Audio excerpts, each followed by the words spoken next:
The following is a presentation of TeamBonding, providing more than 100 live, virtual, or hybrid corporate team building activities for companies around the world. Visit TeamBonding.com to schedule your event now.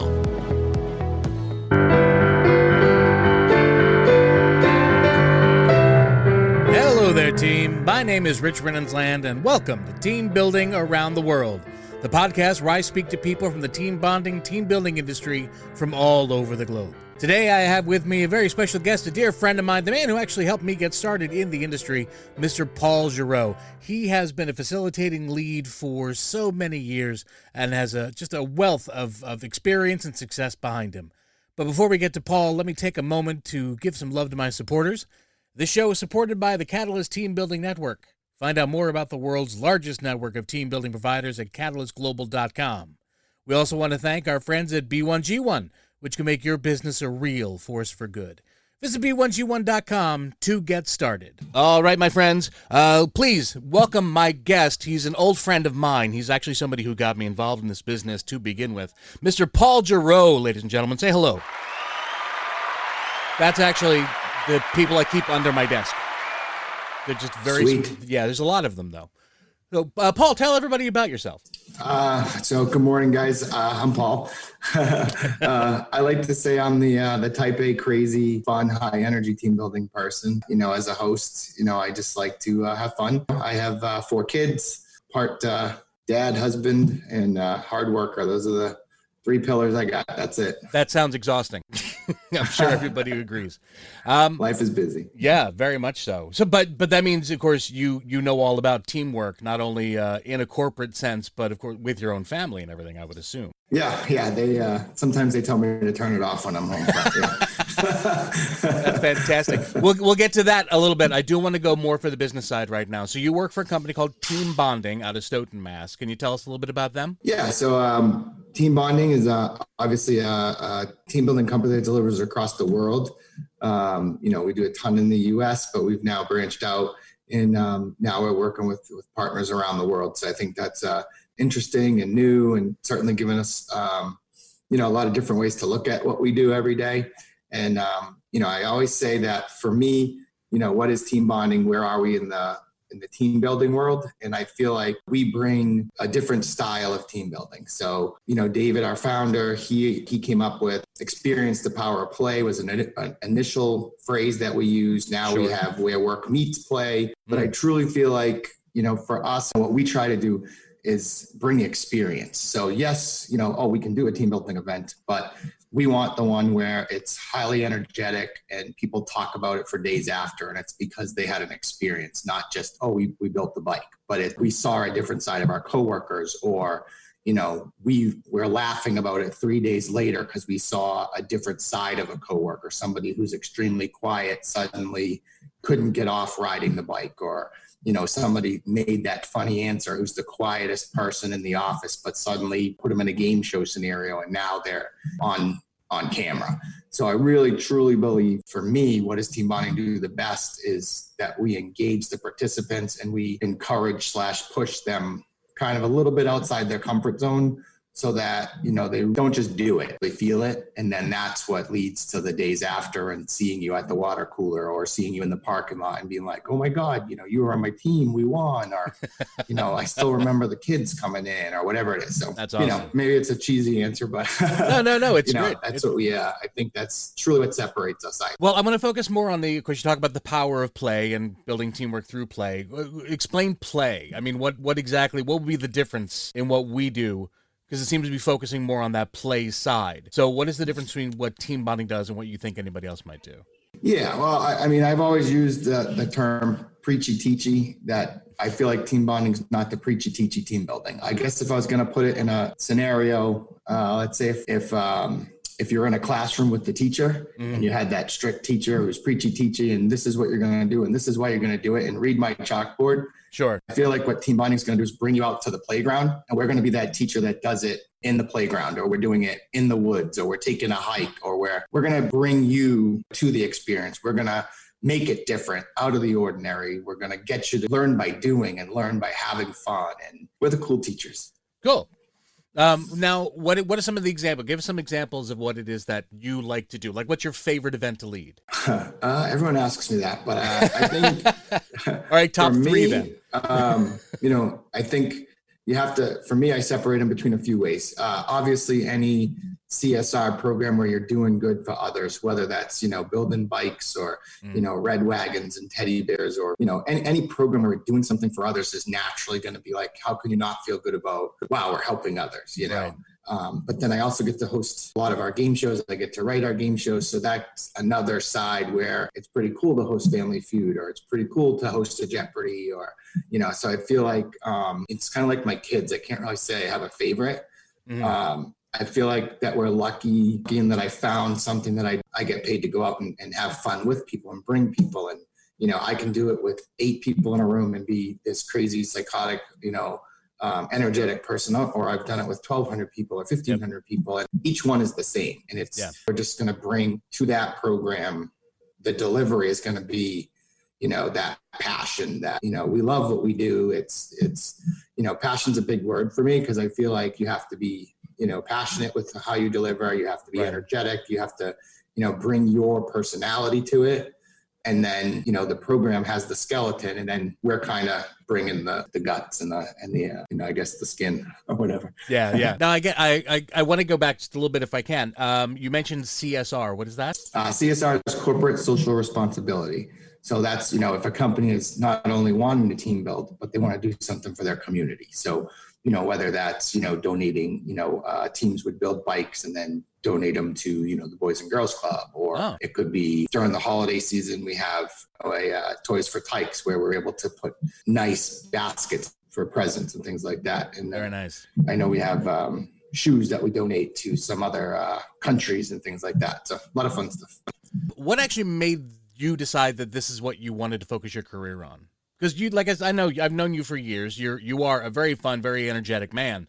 You pretty much could have gone in multiple directions. I'm sure. I mean, you could have gone into sales. You could have gone. I mean, I'm sure you're the kind of person who can actually, as they say, sell ice cubes in Alaska. What is it that made you decide team bonding was the way you want to go? I think it's just where I felt natural, and obviously I knew I was good at it, and it challenges me. I mean, as much as I say, like, I get paid to have fun, and every event is unique and different. I can lead the same event 3 days in a row with 3 different sets of people, and each one's going to be different. Right. How I deliver it is going to be different. Because the people who are involved make up half the event for you, right? Yeah, absolutely. And I also think the number, it's crazy to say that I enjoy 10 to 20 people sometimes, because it's such a different delivery, where I get to be in it and really part of every single person. Nice. If I do a 1,200 person event, I'm really just kind of the host, the overseer. I don't get to be with really that direct time with each participant.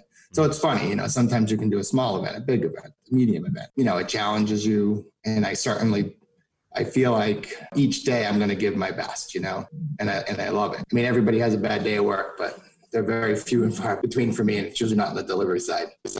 How do you get yourself past that? Let's say that I'm a new person just coming on, working for you, working with you, working for the company, and I'm having an awful day. I got into a car accident on the way into working with a client, what have you. Even now, just because the world has changed so much, how would you recommend, or how is it that you go from that horrible day to being Mr. Positivity, trying to get your crowd to enjoy themselves? I think it's just, for me, it's natural. It just happens. Well, that's not exactly helpful to everybody else out there, Paul. I know, but it's the funny thing is that, and this is true, is that if you talk to me outside of a team building event, I'm a totally different person. People have met me, and my wife will be like, they'll be like, your husband talks in front of people for a living. Like, he doesn't look like he talks to anybody. And it's true, I do have that, like, David, the owner, calls me underdog, because I am 2 different people. Nice. Because when it's time to work, it's time to work.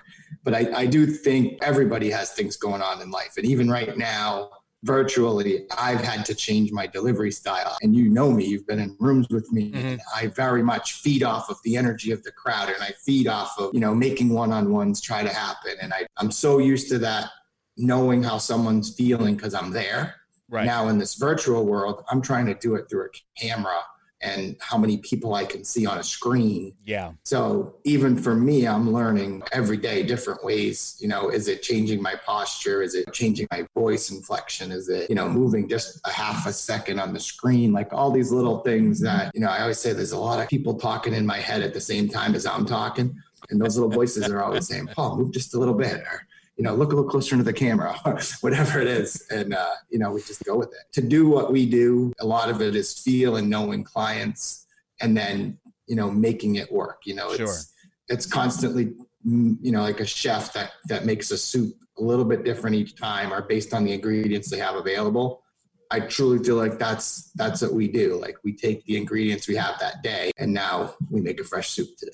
Nice. Like, what is it going to be? Nice. Thanks, Paul. Now, let me take a second and pay homage to one of the voices in my head. I want to take a break just to tell everybody about Catalyst Team Building Network, an association of team building providers. With representatives in over 90 countries speaking more than 20 languages, the Catalyst Network is widely regarded as the voice for the team building industry. Network members share resources, best practices, and business opportunities.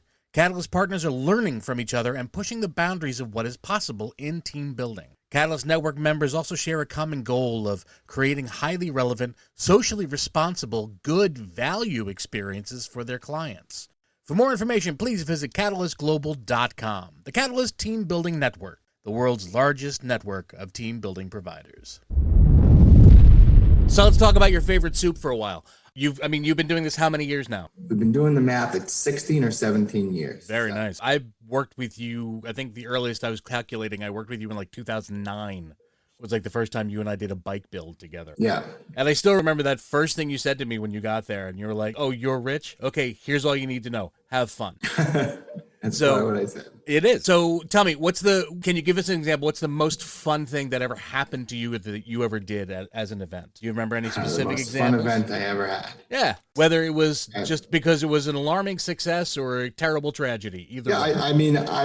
It would probably... Let's know. First off, let me just say to all my team out there, we're not going to go into specifics. I don't need you naming anybody like a client or embarrassing anybody publicly.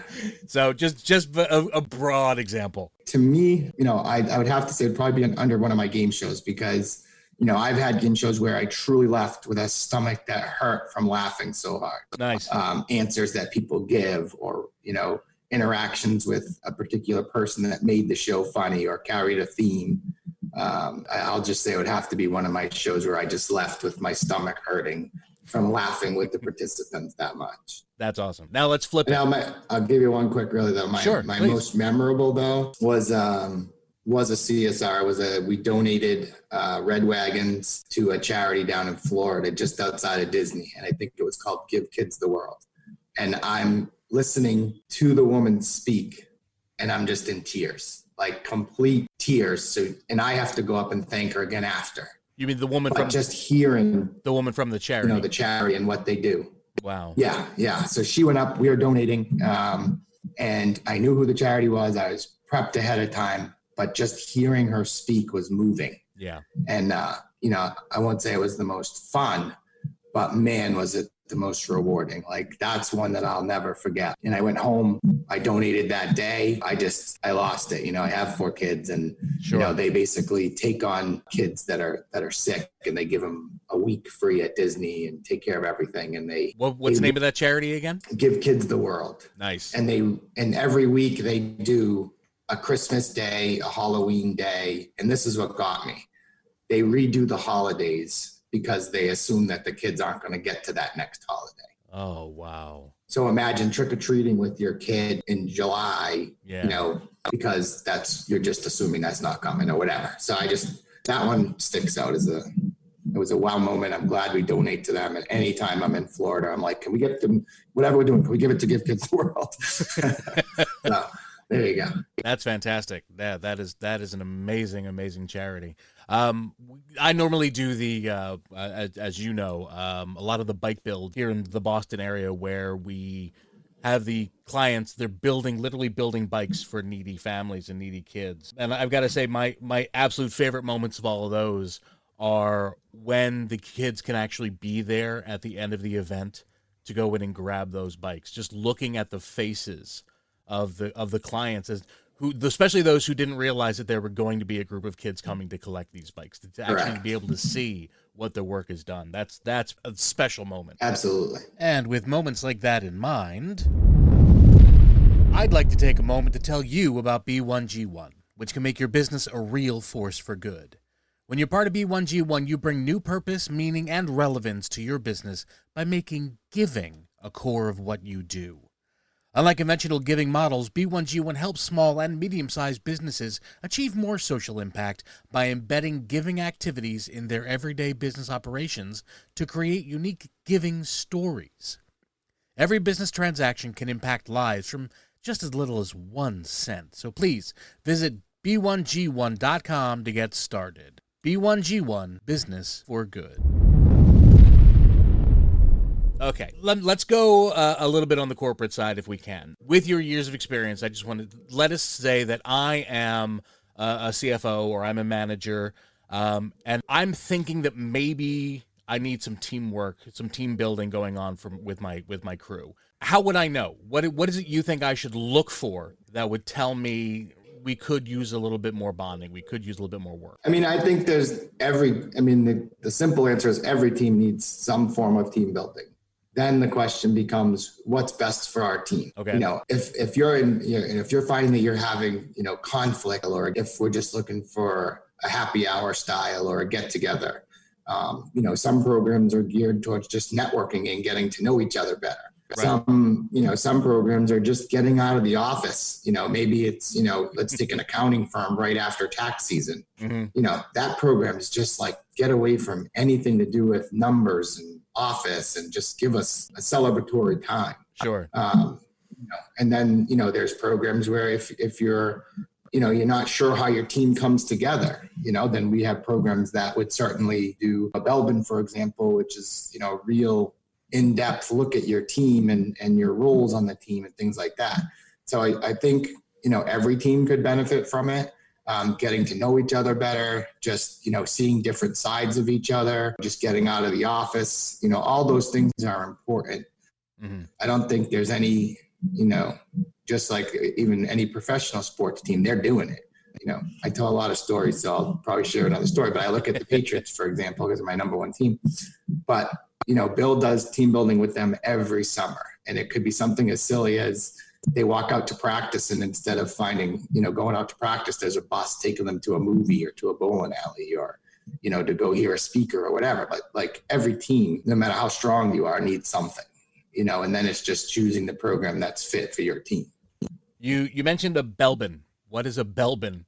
Yeah. So we have our Team DNA program, and our Team DNA program is basically designed to look at your team individually, and then how do those individual pieces come together? So Belbin has 9 behaviors that they say are in the workplace. And each individual from your group would fill out a profile, and then other coworkers would also fill out a profile for their coworker. So it's kind of a 360 degree look.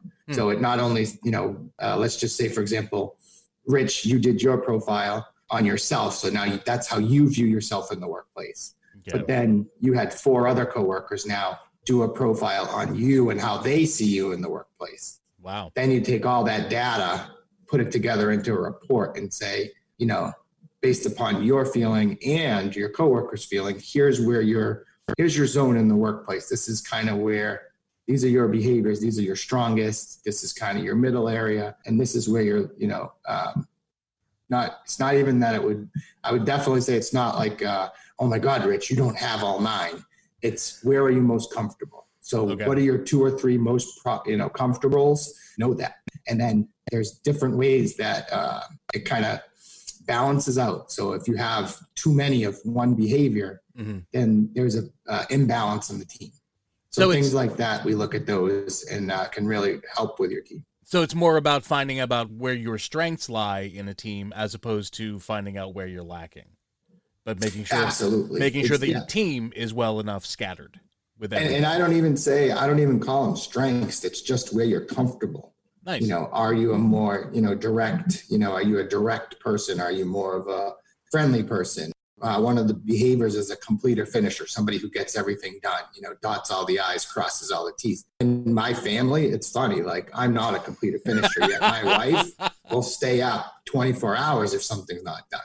So we balance each other out because I'm on to the next project. Like, okay, babe, you can finish what we got. And then we balance each other out. So that's very cool. Works. Yeah, I was going to ask. Let's talk a little bit more about your personal life. I mean, you've got 4 kids. You've got a lovely wife who I haven't met face to face, but I've certainly heard you talk a lot to her on about. the phone. Yes, yeah. She seems lovely. That's not sarcastic, by the way. She actually does seem like a lovely person. I don't want to get too confused there. But let's talk about like teamwork in your own life, especially if you are like everybody else, which you are right now. Where you've been stuck in a house for months now with very little opportunity to go out, to go around. Your kids aren't being able to spend time with their friends. What do you do? I mean, how would you help a family that are just on that hair's breadth of wanting to strangle one another?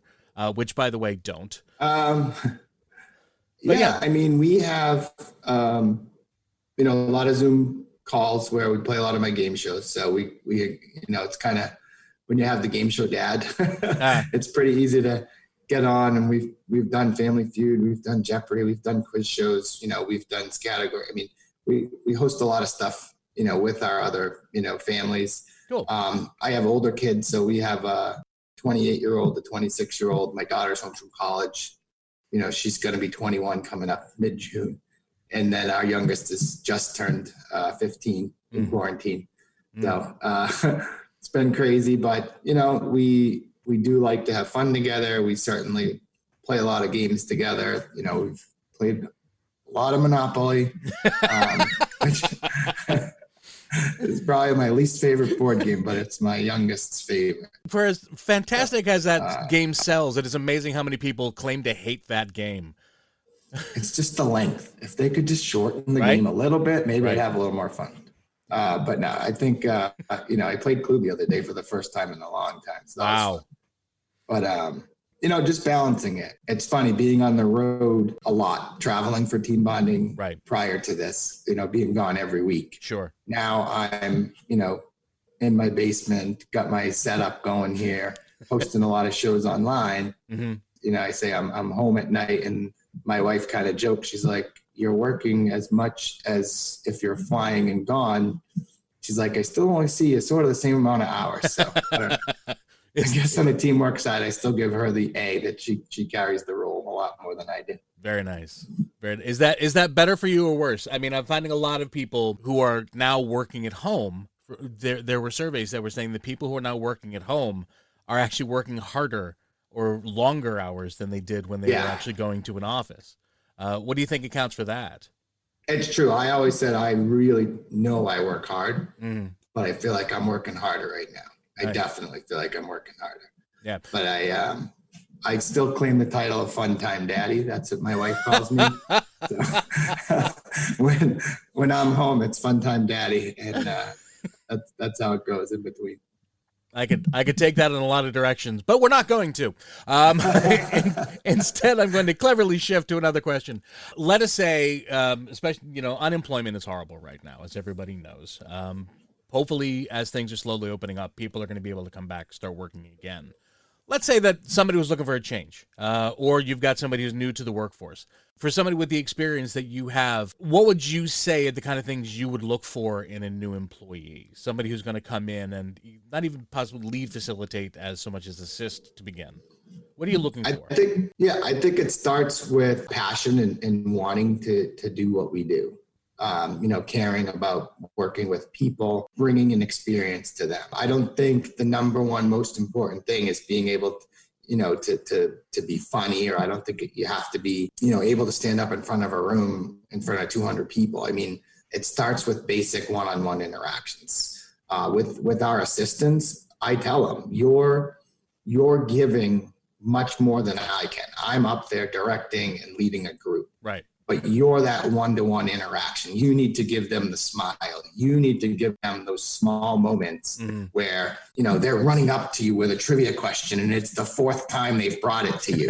Like when you can trigger that with just like, hey, it's okay. You know, you're so close. Or, you know, they bring you the same multiple choice question with the wrong answer the third time. Right. Instead of being like, oh, that's wrong, you'll be like, oh my God, you did it. You got it right. Thank you. Congratulations. Like it's those little moments, you know, when someone's riding on the bike and they're 16.2 seconds, it's like, you know, how you say it. It's not, 16.2. It's, oh my God, it's 16.2. Like those little things that change it from them, you know, even if it's the worst time on the clock, you need to make it like, oh my God, 16.2. That's amazing. You only hit 3 cones. Great job. So I think it's all about, you know, those, you know, that part of it. You know, there's hard work to part of what we do, you know. I always like to say my wife thinks I only work 90 minutes a day. Yeah, I get that too. You know, the rest of it, I'm just kind of, you know, making things happen. But, you know, I do think there's, you know, there's setup, there's takedown, there's cleaning up the room. I'm a huge stickler for, you know, making sure that those that work with me, that we treat the venue a certain way, that we leave things the way we found them. And, you know, so there are parts of the job that I think are important. For the most part, I think, and you can say, I think our coworkers tend to have as much fun as the participants, because that's how I think I like to lead, and that's how our other leads. We really do like to have fun. Absolutely, yes. No, I quite agree. I have always said if we're not having fun, then they're going to think they shouldn't be having fun too. Yeah. So if we can't show them how this is an enjoyment more than anything else, then why are we there doing it? Yeah, absolutely. Speaking of which, you're at an event, because we talked about we were talking about the bike build there when we're talking about you know, to 16 seconds riding through cones. We've got a lot of silliness that happens at these events, to be honest, and they're built into it. But absolutely. Can you tell us what are some of the silliest things that ever happened to you? Again, not naming names, but what are some of the silliest things you can remember ever happening at an event? We used to do a program called Corporate Idol, which was basically when American Idol was big. Yep. And we would put out costumes and we would put out all kinds of props and the teams would have to rewrite the lyrics to a song to represent their company. They would choose their props that they thought were going to go best, and they would, you know, work on their album cover and things like that. So it was a lot of fun. I'll never forget a CEO of a company who everyone thought was just a square, just never expected what was about to happen. And he just kind of came over to me and he was like, is there any way you can get us some face paint? You know, he's like, and I'm like, for you? Yep. I'll send someone out. You'll have face paint. Nice. And, you know, I sent an assistant out. He went and left the room, did the whole, you know, kiss makeup. And every person, when he came out, it was like as if the real kiss came out, and the room was just like, I can't believe him. And he did it. He knew the reaction he was going to get, and it's what he wanted. It's what I was like, now I'm in a dream. I'm like, of course, this is what I want for my event. And that was pretty amazing. That sounds cool. That sounds absolutely amazing. It was, you know, exactly what you're hoping for to happen. Okay. Give me your top 3 most popular events, and then your top 3 most favorite. Go. My most popular events that we deliver, I'd say probably In It to Win It, Bike Build, and Survey Says. What's In It to Win It? In It to Win It is it's from Minute to Win It, but it's I always say it's the most high energy team building program we have. It's just complete chaos. It's loud. You never want to be the meeting next to us because people are cheering. We have music, we have, you know, thunderous applause and people cheering. And I know they're not supposed to do it, but people end up dancing on tables and it gets a little crazy. And I have to tell them not to do that anymore. But, you know, it's an entire event that is geared and designed to encourage, you know, thinking outside the box. It's highly competitive. It's, throwing frisbees, hitting golf balls, blowing up balloons, trying to catch pencils off the back of your hand. So there's 10 different crazy events. Your team is trying to learn them and play them. Right. And then part of the team is working on one event, while part of the team's working on another event, and you're trying to train. And then we have these rule changes that we bring in where you can think outside the box and come up with a better way to be, successful. And then we add all that together with then competing against every other team. So awesome. To me, I just say it's literally the craziest event. It's insane and I love it. I have one client that's been doing it monthly for over 3 years. We do it every month for them. That's amazing. Still going strong. Love that. And every time they're like, Paul, can we do 300? Yeah, we can do it. Paul, I have a big number. Can we do 500? Yeah, we can do it. Nice. Last year in August, they said, Paul, I'm going to ask you this. Can we do 800? And I'm like, yep, we can do 800. And we did it and they loved it. So very cool. That one's in my heart right there. Nice. Very nice. As close to a favorite kid as I have. Awesome. Okay, well, speaking of which, as I told you before we came on, we have a brand new segment on the show because it's a brand new show and everything's brand new. But we're going to be doing a segment. We're going to be doing a speed round where I'm just going to ask you as many questions as I can in 30 seconds. And you're going to try to answer them as honestly as you can. Now, this is the kind of thing where if we did this at an event, it would drive people absolutely crazy that they have to try to do this. So this is kind of a future revenge just for them onto you. All right. The game show host. Yes. You got it. Okay, so as soon as the music starts, I'm going to start asking the questions. Okay, tell me the 3 best things you like about you. My passion, my energy, and my personality. What historical figure would you most like to be? George Washington. How many kids do you have? 4. Which one's your favorite? I don't have a favorite. Okay, favorite ice cream flavor? Blueberry pie. Nice. Would you rather live for a week in the past or the future? Oh, we are out of time. Future. You would rather live in the future. Very, very cool. Thank you so much. Once again, ladies and gentlemen, please give a big round of applause for Mr. Paul Giroux with TeamBonding.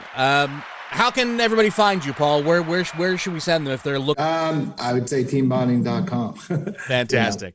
Yeah, that's the best place to find me. All right. Thanks again, Paul. Thanks for coming out to us. And hey, thank you, team. Thanks for joining us for this episode of Team Building Around the World. If you like this show, please share it with a friend or a colleague. We'd be grateful if you would subscribe to us on Apple Podcasts or wherever you find your favorite podcasts and leave us a favorable review. Or if you didn't like the show, you can shut up about it. Everything would be fine.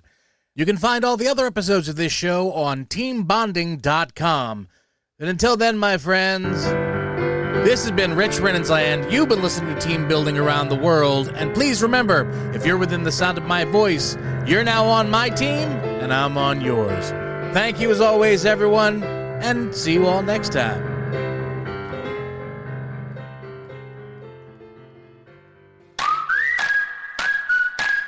It's been said that you learn more about a person in an hour of play than in a year of conversation. So why not put your coworkers to play with the help of the team at TeamBonding? TeamBonding was founded over 20 years ago with one simple question. How can employees have a great time while fostering strong, authentic bonds between people who work together? Their catalog of innovative events includes scavenger hunts, Jeopardy, and much more. Each activity, whether live, virtual, or hybrid, maximizes the impact of team building with an accent on fun. Visit TeamBonding.com to schedule your event now. Team Bonding, when you want seriously fun results.